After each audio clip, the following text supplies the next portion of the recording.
ಸ್ನೇಹಿತರೆ, ತುಂಬ ದಿನಗಳಿಂದ ನಾನು ಒಂದು ಕಣ್ಣು, ಮೂಗು, ಬಾಯಿ ಇದನ್ನು ಕಲರ್ ವರ್ಕ್ ಮಾಡಬೇಕು ಅಂತ ತುಂಬ ನನ್ನ ಸ್ನೇಹಿತರು ನೋಡಬೇಕು ಮಾಡು ಅಂತ ಹೇಳಿದ್ರಿಂದ ಈಗ ಮಾಡ್ತಾಯಿದ್ದೀನಿ.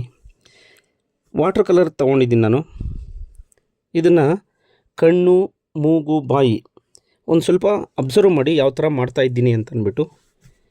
ಇದನ್ನು ಚಿಕ್ಕ ಮಕ್ಕಳು ಅಥವಾ ಕಲಿಯೋವಂಥ ಯಾರೇ ಆಗಲಿ ಇದನ್ನು ನೀಟಾಗಿ ಅಬ್ಸರ್ವ್ ಮಾಡಿದ್ರೆ ಅವರು ಕಲಿಬೋದು.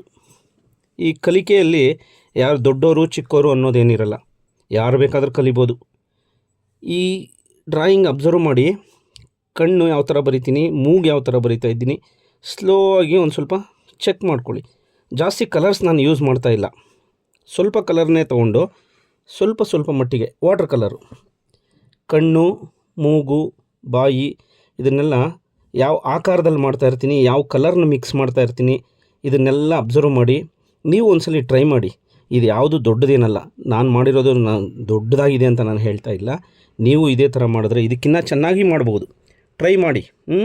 ಹಾಗೆ ಅಬ್ಸರ್ವ್ ಮಾಡಿ. ಇವಾಗ ಕಣ್ಣು ಬರಿತಾ ಇದ್ದೀನಿ. ಕಣ್ಣು ಯಾವ ಕಲರ್ಸ್ ತೊಗೊಂಡಿದ್ದೀನಿ, ನಾನೊಂದು ಕಲರ್ ತೊಗೊಂಡಿದ್ದೀನಿ, ನೀವು ಒಂದು ಕಲರ್ ತೊಗೊಳ್ಳಿ, ಟೆಸ್ಟ್ ಮಾಡಿ ಚೆನ್ನಾಗಿ ಮಾಡ್ಬೋದು. ಇವಾಗ ನಾನು ಬ್ಲೂ ಮತ್ತು ರೆಡ್ಡು ಅದನ್ನೆಲ್ಲ ಗ್ರೀನು ಅದನ್ನೆಲ್ಲ ಯೂಸ್ ಮಾಡ್ತಾಯಿದ್ದೀನಿ. ನೀವು ಸಿಂಗಲ್ ಟೋನಲ್ಲಿ ಮಾಡ್ಬೋದು, ಕಲರ್ಸಲ್ಲಿ ಮಾಡ್ಬೋದು. ನಿಧಾನವಾಗಿ ಅಬ್ಸರ್ವ್ ಮಾಡಿದ್ರೆ ನೀವು ಕಲಿಯೋಕ್ಕೆ ತುಂಬ ಈಸಿಯಾಗಿರುವಂಥ ಡ್ರಾಯಿಂಗ್ ಇದು. ನಾವು ಯಾವುದೇ ಫೇಸ್ ಮಾಡಬೇಕಾದ್ರೆ ಕಣ್ಣು, ಮೂಗು, ಬಾಯಿನೇ ಫಸ್ಟ್ ನಾವು ಯೋಚನೆ ಮಾಡಿಬಿಟ್ಟು ಬರಿಬೇಕಾಗಿರುವಂಥದ್ದು. ಏಕೆಂದರೆ ಅದರಲ್ಲಿ ಶಕ್ತಿ ಇರುತ್ತೆ. ಕಣ್ಣಲ್ಲಿ ನೋಡಿ ಶಕ್ತಿ ಬಂತು, ಅದಕ್ಕಿಂತ ಮುಂಚೆ ಶಕ್ತಿ ಇರಲಿಲ್ಲ.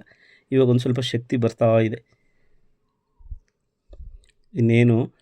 ಇನ್ನೊಂದು 2 ಟೋನ್ ಹಾಕಿಬಿಟ್ರೆ ಅದು ಕ್ಲಿಯರ್ ಆಗುತ್ತೆ ನೋಡಿ. ಹೇಗಿದೆ? Thank you.